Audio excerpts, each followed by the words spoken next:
welcome to another week of the Canary Guys podcast. I'm your host today, Ashton Brownie22, and I'm joined by my two co-hosts, Chris and Robbie. How are we, boys? Fantastic, mate. Good intro. Yeah, Nice to hear you hosting.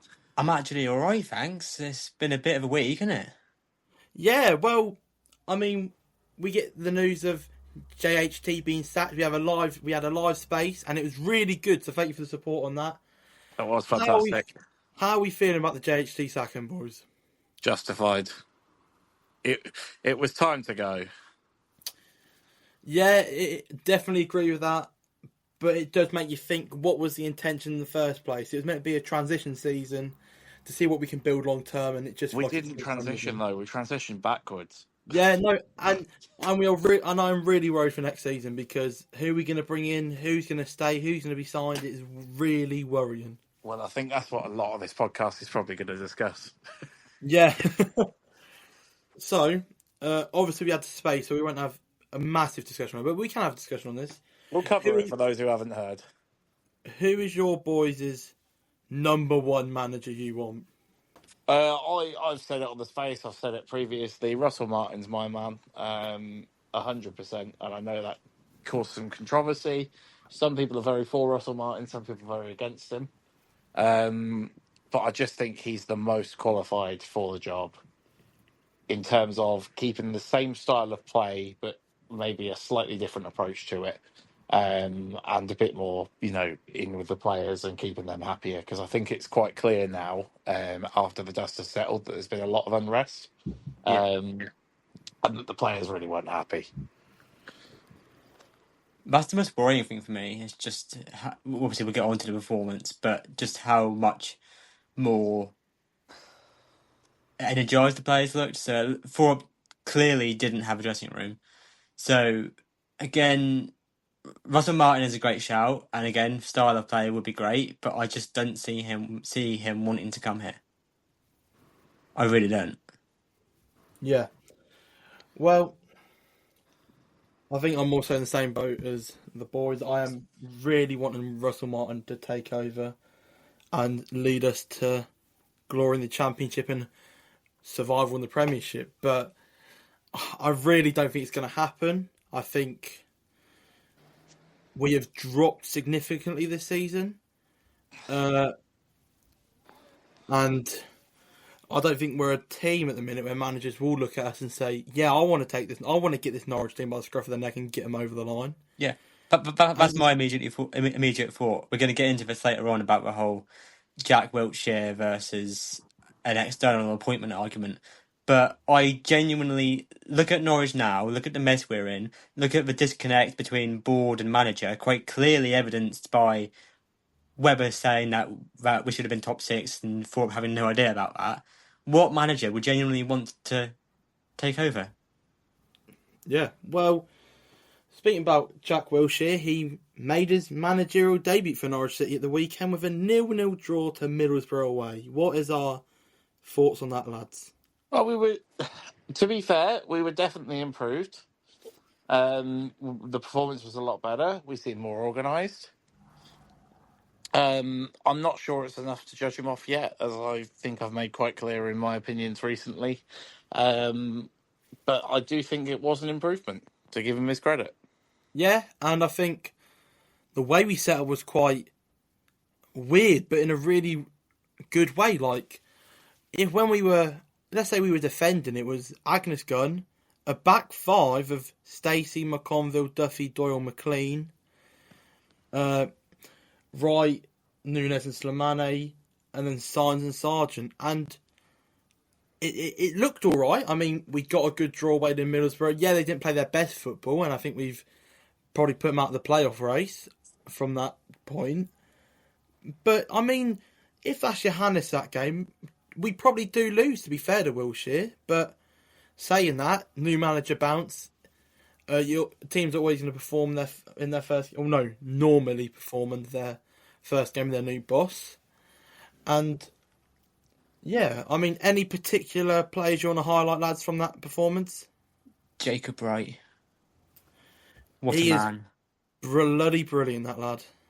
First bit of business. Get it done.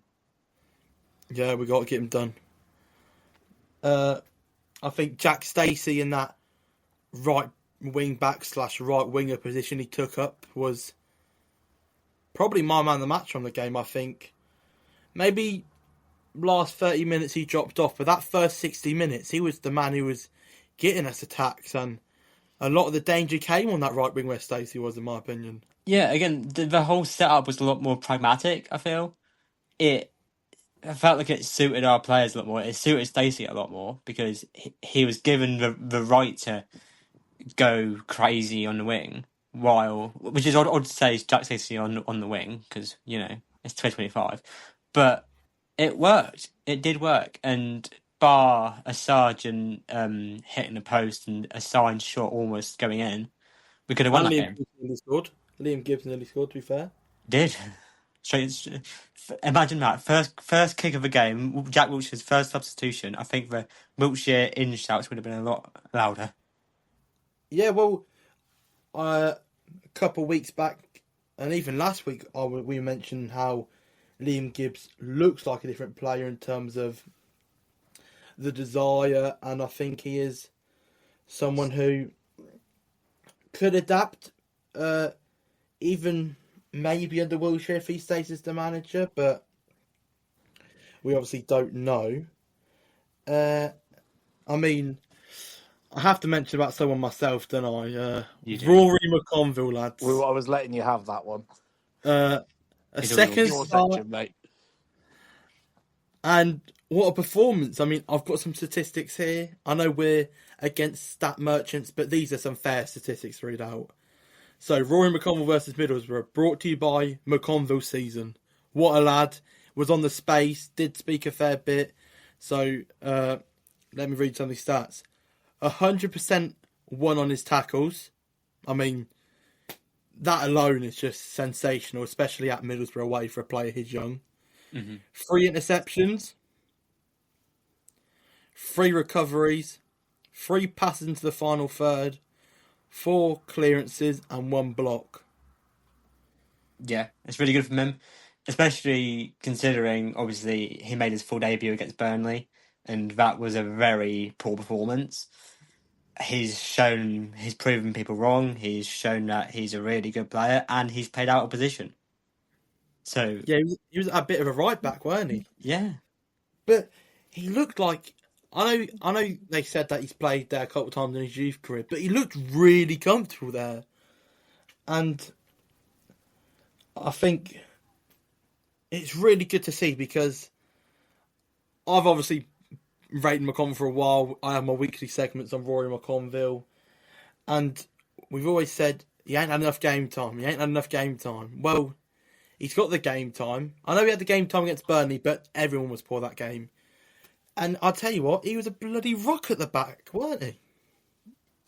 yeah, and he speaks really well too, and I think that's quite a pattern between a few young people. You've got Jacob Wright and McConville now, both young players, both future captain material. I know I'm getting ahead of myself, but I'll edit in the post match interview with Rory because he just spoke so well, and it was really refreshing to hear his thoughts on the game and then the fans as well. He speaks well of the fans. Rory, 0-0 against Middlesbrough. How do you reflect on the game? Yeah, it's a tough battle. We knew where we were coming into. They're fighting to get promoted. They got so much to play for, so we knew it was going to be a tough test. But we had a game plan. We set it out well, and I thought we got off to a good start and just continued to build on and had our chances to win the game. But we're happy with the point. And as a defender, a clean sheet, that must be very pleasing for you. Yeah, of course. I think it's what we need as a defence. Obviously, we haven't had as much as we would have wanted this year, but it's brilliant. Everyone is vital for us, and we just try and build on it again. But we're delighted with it. Every single one of them did their part today. And then down the other end, it just seemed like one of those days where we couldn't quite find the opening goal. Yeah, again we had our chances. There was a few I was already celebrating, thinking it was in, but again another day we may get the win. But again, so many positives to take from today, and that's what we'll do. And for you, start today perhaps in a slightly different position than what you're used to. Yeah, again, I'm happy to play anywhere so any chance I'll get, I'll try and take it. And I've had a bit of experience playing right back before, so I knew what I was getting myself into. But again, I've had so many people around me that helped me. Duff didn't stop talking to me the whole game, and me and Stace, we tried to have a partnership there. But again, we're delighted with it. And then obviously it's the last away game of the season. Just a word on supporters. Unbelievable. Honestly, every single time that they've came and supported us, it's been unbelievable, and we're so grateful for them. We know it's a tough time, but it shows that they get us through there today, and we're so thankful. One game to go. How important is it to end positively? Yeah, of course, that's what we want to do. We want to build into next season now, and it's a good chance to do so at home. And again, with the backing of the fans, I think we'll be able to do so. I mean, I think another thing, the whole defence was a lot better. We obviously played some bits out of the back, but when there was pressure on, Norwich got it out, and that's what you got to do at the end of the day, because so many times in the Johannes where they were putting pressure on, we gave away the ball and conceded, was becoming ridiculous. And I hate conceding them goals. I'd rather their team score a lovely goal from their own half, like working it around each other, or even absolutely twatting one in top right. I'd rather concede one of them than from us being prats with the ball at the back. Mm-hmm. So I think us doing that less has made the defence look so much better. Yeah, exactly, fair enough. And I mean, we'll get on to talk about Wiltshire and new manager bounce in a minute, I'm sure. But the players just looked so much more up for it. Yeah, but I mean, we can't give Wilshere all the flowers on that performance. Have you boys seen that Pete the Kit Man gave them the final talk before the game? Oh, I loved that. That's got me on board with the Wiltshire hype train, I must be honest. Because Pete the Kit Man, I mean, Robbie, you can state how much he means to the club, because I know you think a lot of Pete. I mean, yeah, Pete the Kit Man, club fan, lifetime Norwich City fan, has been with us for God knows how many years. He's outlasted. I don't actually know when he joined the club. I might have to do a bit of research on this, but he's outlasted definitely Daniel Farke, he's outlasted Dean Smith, he's outlasted David Wagner, he's outlasted Forup, and he has such a connection with the players. So it was I'm not going to say masterstroke because I don't want to get on the hype train too fast, but it was such a good decision to get someone like him speaking, because he is the voice of fans, I think. The closest voice of fans that you can get into the dressing room, because he is a fan at the end of the day. Do you want me to tell you when Pete the Kitman joined Norwich City? I've just got the answer. Oh, lovely stuff. You're doing a great job hosting today. You go on then. So, it's actually before the year 2000. Did it? Pete the Kitman joined Norwich City in 1998. He initially worked on part-time, voluntary basis with the family, and he's now become a figure of the club. Jesus. So I don't think he's always been the kit man, but he's definitely been working with the club since 1998. He's been around the club since that's stuff of dreams, by the way, isn't it? And I would have loved that. That Ipswich game last season, Pete the Kit Man was loving it. And we love Pete the Kit Man. Pete the Kit Man, we love you. Let's try to get you on the pod, because I imagine the stories that man has to tell. I'd love to see him at a social event. I mean, there is one this Thursday.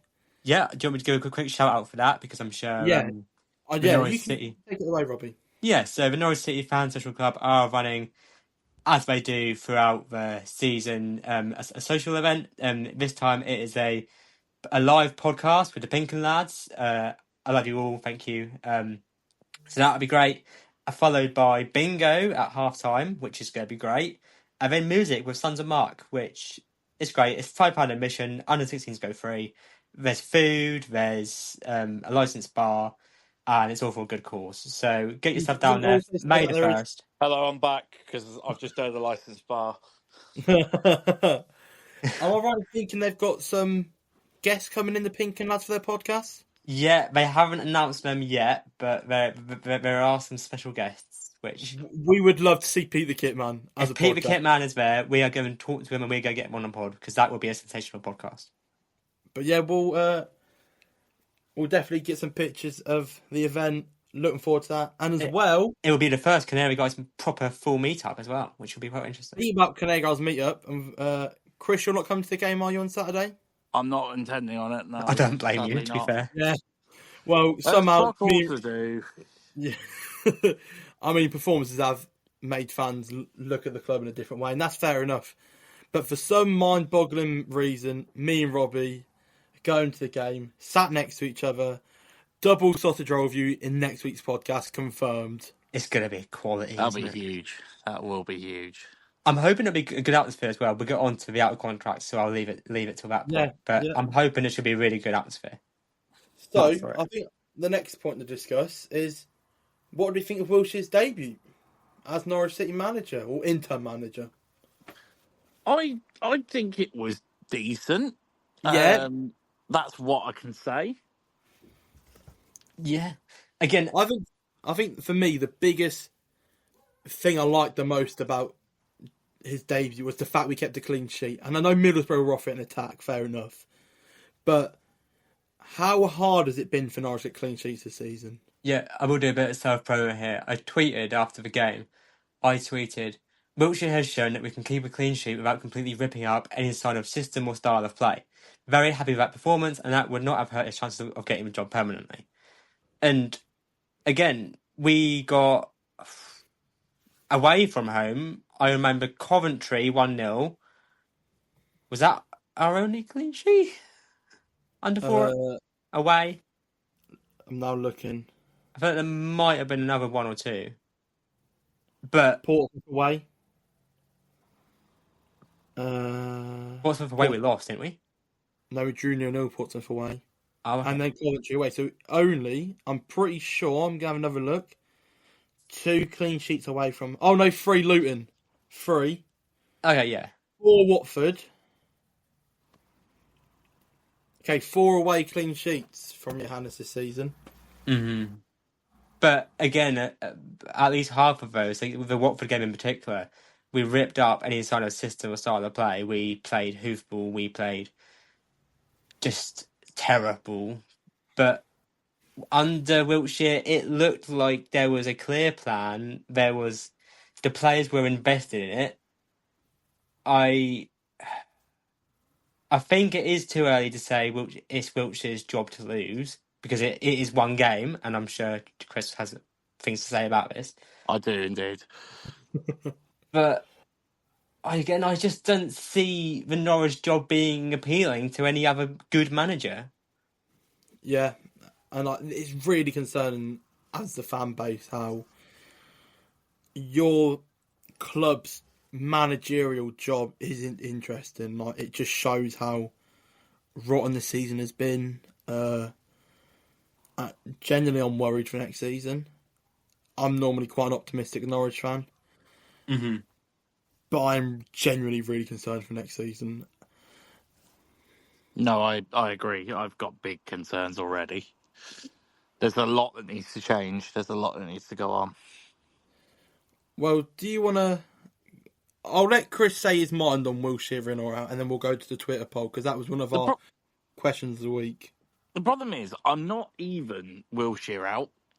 Yeah. Yeah. I'm just not Wilshere in yet. Yeah. And I don't understand. I've seen a lot of social media activity of people jumping on the bandwagon. Oh, Wilshere's brilliant. Wilshere's brilliant. We've drawn one game, 0-0. We've not scored. Yeah. And, better performance, definitely. We were more solid. Fantastic work from the defence. And he's clearly got the players playing for him a bit better. But that is his first game in senior management. And we're already saying that he's going to be the answer to all the problems. I don't see it. I think the main reason why people are Wilshere in is because, let's say we get an external appointment that isn't the likes of Russell Martin and them top tier managers we could get, and it's someone that we haven't heard of or we don't know a lot of. Realistically, it's probably a backward step more than anything, because Wilshere has been here for at least 6 months and has built a really good relationship with most of the squad, and I think that's why they came out playing on Saturday. I think there was obviously a whole loads of reasons why they were playing, for themselves, to prove that it wasn't that it wasn't their fault, it was JHT, for Wilshere himself. And so I think all them sort of factors add up to it. Mm-hmm. Yeah, it was really telling. Again, the amount Duffy in particular Like, he did an overhead kick to clear a ball. He just looked like a defender. And we hadn't seen that in a few games now. And again, either Wiltshire's some elite man manager or they just really hated for it. I think it is the latter. But my reasoning, because I must say, before the game, and I know it was only one game, but before the game, I was very anti Wiltshire. It stinks of Napper's appointed his mate.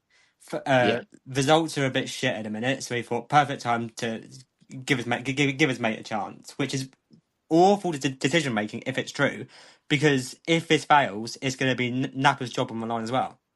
I think that's guaranteed. If Wiltshire gets hired, and come November we've lost in the derby, we're sitting bottom of the table, or like bottom half of the table. If we've sacked Forup for the reason of bad results, we have to sack Wiltshire, and we have to sack whoever comes in. That's not just Wiltshire. That's whoever comes in. But making this decision now has really made Napper's job really unsecure. I think another point for me, which why I'm very much at the minute, I am 55% Wilshere out, 45% Wilshere in. For me, that a massive concern for me is, does Wilshere get a good set of coaching staff behind him in the summer? Because if he's rocking up as his assistant manager as Nick Stanley, then end this experiment now. Nick Stanley should be out of this football club, not given a promotion. Yeah, I think I listened to the Pinken weekly Q&A today, and it very much sounds like if Wiltshire is appointed, he would be allowed to bring his own team in. I think if you look at the JHT issue again, his assistant manager was someone he had never worked with before in Middlesbrough, and then we then brought in. Obviously, we already had Paul Clements, the goalie coach, who left, and Pilach. They then left, and then we brought in the Napa signings of Nick Stanley and Tony Roberts. So I think, not having his backroom staff was detrimental to him. So I think if it is Wiltshire, he needs to be allowed to bring in his own staff. If it is Russell Martin, he needs to be allowed to bring in his own staff. Or we're just going to be going again. It's going to be this season all over again, isn't it? Yeah. And we don't want to be a team that is, mid-table again, sack your manager, transition season. Mid-table again, because soon it won't be mid-table. It'll be relegation fight in Norwich. Not promotion fight in Norwich, not title fight in Norwich. Relegation fight in Norwich. That's what it's going to end up being if we carry this on. Yeah, I think there's some fans thinking that Norwich will never get relegated. We very much could do, and we have before. And just look at Hull, even though it's funny as hell because Abu Kamara might be getting relegated. Look at Hull; they were top six contention last season, and now they are very likely to be relegated. Yeah. So we put out a poll today. The poll states we'll be recording episode 11 of the podcast tonight. So we'd like to know: are you on board with Jack Wilshere being given a full-time job, or would you prefer an external appointment? Vote below. So 24 votes. Quite a good return, to be fair. And it is close. It is really close. So, the winner, with 54%, is Wilshere over an external appointment. And we have had a couple comments. One of them being from Penny. The legend. The number one Canary Guys podcast fan. She has put... I think really it's too early for me to decide. The team looked so much better Saturday. However, I need to know if this is one wonder game or if Wilshere is having positive effects. Yeah. And then Jacob Wright and Joya put plug hashtag save Rio's love life and become external legends of the game, lads. There you go, Jacob Wright and Joya. You're welcome. I can't agree. But I'm not there yet. I can't get on board. No, and that's fair. That's Yeah, so fair, Chris. everyone's right to their own opinions, 100%. I just think with Wiltshire, we looked like we had a proper system in place, and we hadn't had that under Thorup since September. I don't think we've had a game where we've clearly where there's a clear style, there's a clear identity, there's a clear plan. Even just like how the defense lined up, like we actually looked in a good formation. We looked like we had been set up correctly. Yeah, it was much more organised. I cannot at all take away credit Yeah, because it was much more organised. It was well settled.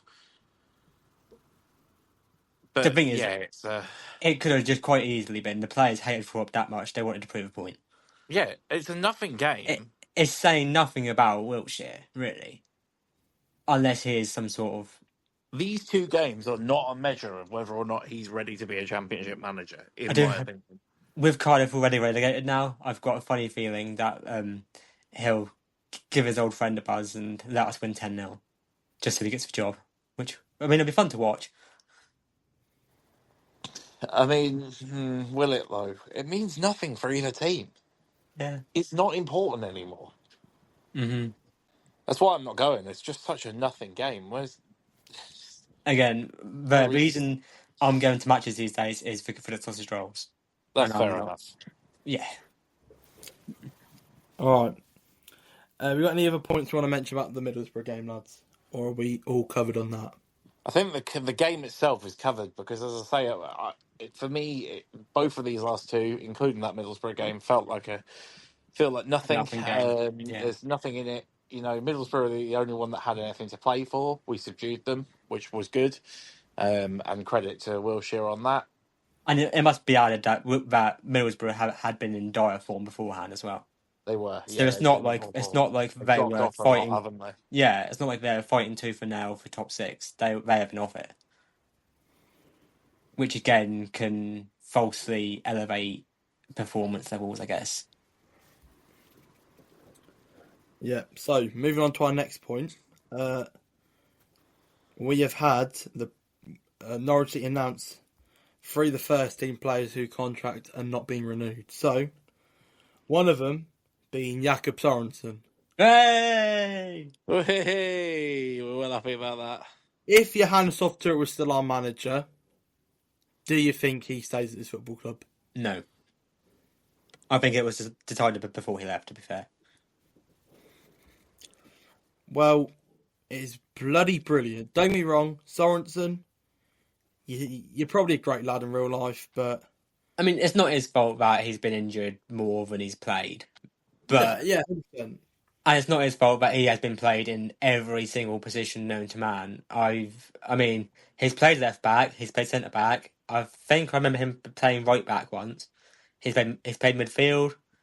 Has he played in the wing? I wouldn't put it past someone like Wagner to have put him on the wing once. He probably should have played in goal with George Long, to be fair. He's that versatile. Yeah, fair. Good shout. Another one which this one's really controversial on how you look at it. Anel Hernandez. hmm I think Sad for that he's me- gone, but it's time. yeah, and I think if anything, this was dragged on a little bit personally. I think Oh god, yeah, he should have been gone 2 or 3 seasons ago. I was thinking 1 or 2 seasons ago. And the last one, which I think is really concerning, Agnes Gunn. He had a good game yesterday against Middlesbrough, didn't he? Yeah, But Angus going is a bit weird. Really good Here's- saves. here's the one for me, yeah. He's a boyhood Norwich City fan. hmm Why is a boyhood Norwich City fan wanting to not wanting unless he wasn't offered a contract? We don't know what happens behind closed doors. How is a boyhood Norwich fan not got a contract renewal? Yeah, maybe not. I mean, if he wasn't offered one, it's a different scenario. But if he was offered one and it turned it down, it just shows the levels this club's at the minute, and it's really worrying. I think a lot of fans who were okay with him leaving are not understanding how difficult he's going to be to replace. Yeah, hmm He is going to be such a difficult person to replace in that squad. we know. He is a lot better than Um, everyone's giving him credit for Yeah, currently. exactly. we know the harsh way. What happens when we don't have Agnes when Long is starting? And no offense to Reyes, I know he's quite young, but he's made mistakes. Yeah. We've got the back end of poor goalies this season and prior seasons, and this is why I'm so confused, because surely he's the first one you want to give a contract to, not George Long, because we know Long's awful. We know Gunn can perform and he does perform. I'm not saying he's had a player of the season worthy season. He hasn't, and Agnes knows that himself. But last season, he was the best goalkeeper in the league. I remember seeing a tweet. I've been trying to look for it. I can't find it. But the issue was, like, if we did extend him, which Angus would we get? Would we get last season's Angus Gunn, who was pretty much best goalie in the league, or would we get this season's, who has been, I mean, some games he's been remarkable, some games he has been awful, and I think he is still one of the worst expected saves in the division. I know we don't look at XG and whatnot, but it's it's probably, bar Sargent, the most important spot we have to replace right. Because if we don't get the replacement correct, then we are screwed. Yeah. Yeah, that's fair. It's definitely a fair thing to say. Am I right in thinking as well, Tompkinson's contract has not been renewed, and the same for Archie Mayer? I mean, we've never seen him play, have we? So Archie's having a mare. yeah, that's a mare and a half. Tompkinson's a strange one in my opinion. I remember a couple of seasons back when he started against Burnley in the league. Yeah, and he tackled a steward and sent their chair flying. I remember that vividly. And he had a decent loan spell at Bradford last season, if I'm right in thinking.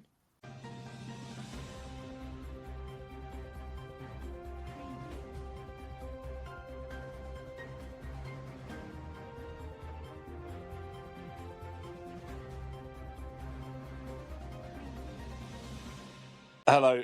Sorry, everyone. I'm just going to have to interrupt the podcast to announce. I don't know if anyone else has seen, but I've Derek just seen. Andrews has just died. So R.I.P. Derek. Shame in the day that I've known you. We're all heartbroken here. That's a massive story. So Derek, rest in peace. Derek Andrews, I will miss you, Jeff Mann. We will miss you, Chris. Gonna miss you lots, Derek. Ashton. Unbelievable stuff. Right. Anyway, carry on. Sorry about that. I just had to break the news. Fair enough. So, our second question of the week was Canary fans, with the summer window right around the corner, we want to hear your signing suggestions. Whether it's Ronaldo on loan or Sidney Van Hooijdonk, who is the one player you think can improve our squad for next season? So, one of the comments from Ryan NCFC suggested Stephen Bunton. I like to follow on with that with the Rio Clements shouts, which include Stephen Graham, Andy Carroll, Darwin Núñez, Jurasek, and Muric. It gets worse as it goes on. Any you want to highlight?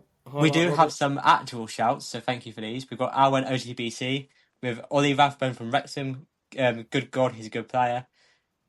Just to note, we're going to have Wrexham versus Norwich next year. That's going to be scary. Canary It's going to be got the horrible. away day The to media are going to pick it up. Yeah. It's a Deadpool Wolverine derby because they wear red and yellow. Penny again with a comment. After seeing Gunners leaving the club at the end of the season, I think Sam Tickle from Wigan could be a good signing. Yeah, it's a fair shout. And we have NCFC Ryan with Rushworth could be a good shout again for the goalkeeper. Out of context, Norwich City SC, Sinos and Kabak, Plachetta and Becchio. Yeah. I genuinely, Ozan Kabak, yeah. I knew every game went on 3 skill runs, yeah. But I don't know why, but I love Ozan Kabak. And we do have one more comment from the man, the myth, the legend, that is Canary Jerry. 10 games, 9 goals, 2 assists, 10 points a day, and it is Joe Patapino. The guy His from favourite player. the guy from Valencia, The finish, dude. I mean, he'll be a good striker. I think he's a striker, Yeah. isn't he? I guess so. Jerry, mate, you got to come on the podcast soon, and you bottled it not coming on the I live still space. don't think Joey's real. I must add that. No, he's not, because surely he would have came on our space. Yeah. He was listening. I'm not happy. I'm not happy. I got my eye on you, Jerry, mate.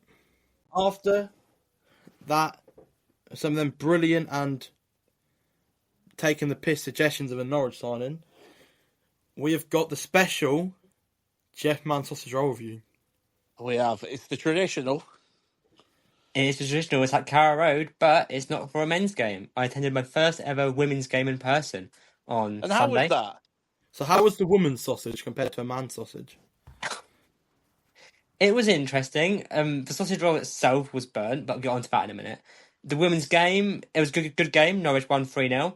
I didn't particularly like the fact that there was a 3-year-old behind me with a clapper in my ear the whole game. But we move on. It was, again, 3-0, good performance. So more get yourself down to the next season. We should do a Canary Guys outing there. And they had City Elite there, I think, as well. Or at least they had a drummer. But the atmosphere was a bit dead, which I found a bit annoying. Because all you could hear was clappers and drums.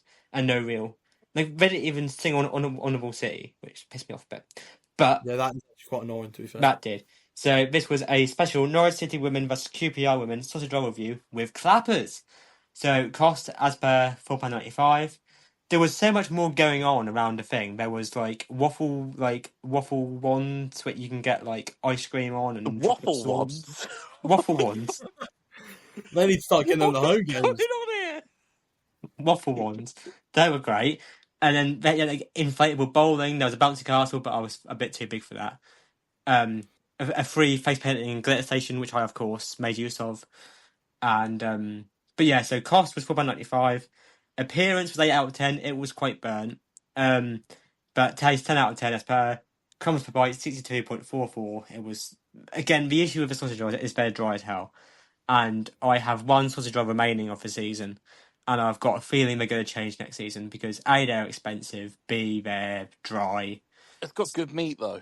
They're so good meat.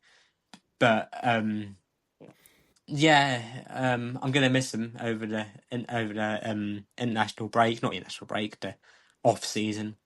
But we'll be back, bigger and better, and some point soon, Jeff Mann towards the 92 for sausage rolls has to happen. So if your suggestion that the sausage rolls might change, does that mean our double sausage review is maybe the grand finale of the... It could Carrow. be, and it would be a fitting end. It would do justice for the sausage rolls of Carrow Road. So, next up, we move on to Canary Cooler of the Week. Robbie, do you want to take this away? Of course, and it was a difficult one to find because people were very positive, actually, after the Middlesbrough game. There was a lot of calls for Wiltshire, and our winner this week, Teddy, is no different. But Teddy has been watching Norwich City since 1947, which would make him at least 80. So fair play for watching matches, getting on the radio. He does mention that he hasn't been able to go to many matches before. Teddy, take it away. That's the phone's Teddy. You're next. Hello, Teddy. What are you saying after that? You've heard McConville, some kind of, encouraging things from him we saw on the pitch today. Yeah, well, I mean, I haven't seen Norwich City for quite a while at my age. I saw them first in 1947, but I've followed them ever since. But what I'm really saying is we don't need Chris Gorham commentating then, was it, in 1947? Oh, I yes, don't think yes, so. he was. It yes, was. he Oh, was. yeah, there you go. He's got a right to reply. We'll get him on in a minute. Sorry, carry on, Teddy. We don't want Daniel Farke back. They come back and they never do good. And we don't want Russell Martin. I mean, let's face it, he's been sacked nearly everywhere he's been. Why do we want him? Who do you want then, Teddy? Come on. Well, I think Jack Wilshere today, I think he's had the players behind him. They played for him today. Is that going to happen every week, though? Because, Darren can talk about this because he... Go on. Yes, but if he gets success, and he goes and wins next week, yeah, they say, well, he hasn't had any experience. Well, where do people like Mourinho? They start somewhere with somebody gave him a chance to start with. Quite right, and he wasn't a top player by any stretch of imagine. Jose Mourinho is a good example. Right. Whereas Darren Kenton, Jack Wilshere is one of the best England players for the last 25, 30 years. So we know that he's got experience on the pitch at the very highest level. That counts for something, and also, Teddy's right. They have to start somewhere. Yeah, Teddy, did you say that before today's game, or have you changed your mind because of seeing how Wilshere set them up today? He was brought to the club, and he does know a bit about the Championship because he's worked with the players. He's been part of the team. He's been part of the coaching team, and he's been part of the club. And I think he's ready for the. I mean, I can't see why they wouldn't.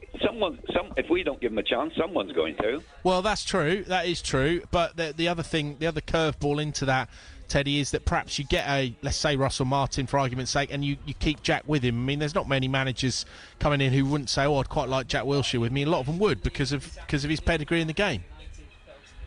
Well, Martin back. Say again. You don't want Russell? Back. No, but all right. Whoever though, and other with Jack Wilshere as his assistant, would you take that?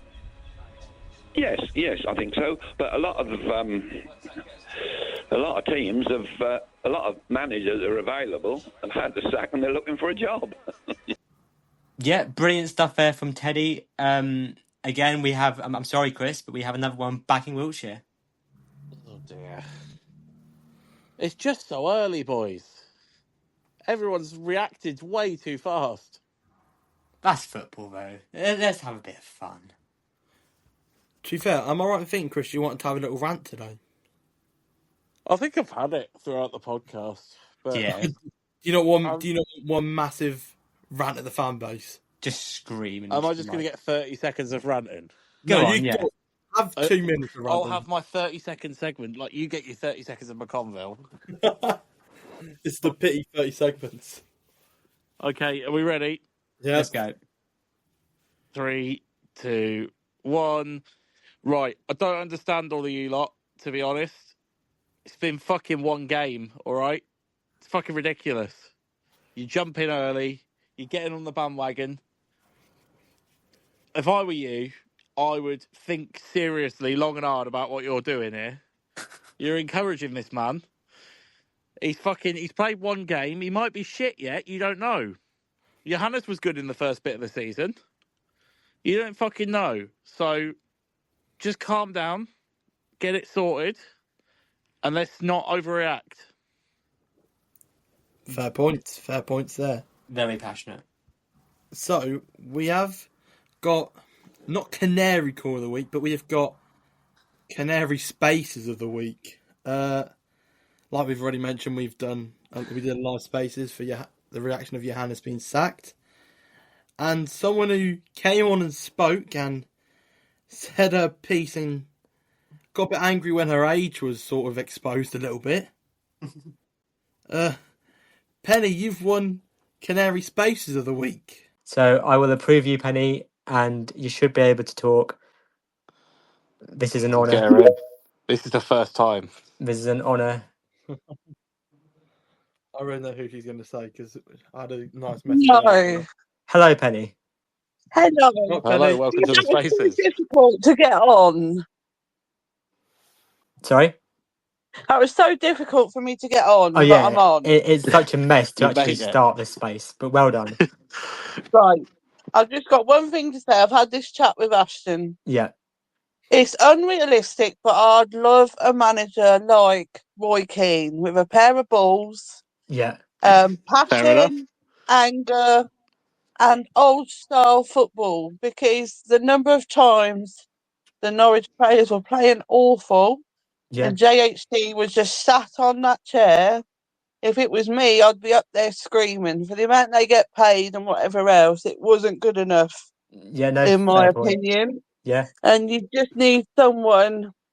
I'm fed up with these managers that are pussyfooting around players. Do you know what I mean? You need passion, you need love, you need desire, and just get them moving, basically. Yeah, no, fair point. Don't disagree with that at all. Well done, Penny. Well deserved. Moving on now to Tweet of the Week, and Robbie has got it again. Or not the award, but announcing the award. Of course, Daniel DeFalco with our Tweet of the Week, and I am sorry, Chris, but it is more Wiltshire loving. Of And course, so much propaganda. it is titled Me Yesterday. Jack Wilshere shouldn't be the new manager. He hasn't got enough experience. Me Today. And he's purchasing a cotton cardigan violet jacket from online because that's what Wiltshire wore. And, you know, unbelievable dress sense and unbelievable tweet. So well done to you, Daniel. You are our Tweet of the Week. Good job, my friend. Fantastic stuff. Chris, do you want to take the last award? Donkey of the Week. Oh, Donkey of the Week. Well, this is easy. Very This easy. is easy. The Donkey of the Week award goes to Ipswich Town Football Club for getting relegated. Hey! Fuck off. I must say, 16 years, Norwich City. we're getting bummed next season. We are probably, to be fair. Yeah, Ipswich are relegated. All three teams that have gone up have gone back down. That's really worrying for Norwich or a Championship team if we can ever find ourselves going back up soon. But yeah, It's just the gap between the two leagues is becoming bigger and bigger every year, isn't it? It's insane. yeah. Basically. Realistically, out of the two teams who we know are going up already, and I don't care who goes up from the playoffs, I don't think any of them can survive it. I think Leeds are the only one with a chance. I think they've got the best squad for it. Maybe not the best manager, because we know from experience that Farker's not the best in the Premier League. And they're already uncertain about keeping him as well, which doesn't shed much confidence in him, does it? Yeah. So, moving on to the last bit of this week's podcast is Norwich's last game of the season. Cardiff at home on Saturday. Again, me and you are going to be there, Ashton. I'm looking forward to it. I'm looking forward to it, again, more for these past few, I'd say, past month or two. I've been looking much more forward to matches, more for the social and sausage roll element than the actual game. But it should be a fun one. Yeah. Probably like it in a good bit. I'm not going to ask you a predictive lineup because we don't know, but can I ask, who would you like to see start? Like, what's the ideal starting 11 based off the boys? I don't even want to do a starting 11. All I want to say is I want to see players who are going to be here next season. You want to see? Okay, that's fair enough. That's a question. Do you think Wiltshire's going to give it a go and try to get the win, or do you think he's going to give like O'Neill the armband and? Well, if this is his audition, Wilshere's auditioning for a job, as we well know, so I don't think he'll be that sentimental. But I think he'll let O'Neill on the pitch. Obviously, I think he'll let all the players who are leaving on. Get ready for some Sorensen ball for the last time, ladies and gentlemen, on Saturday. Yeah, I think he'll probably get them all on and let them have their minute. But yeah, I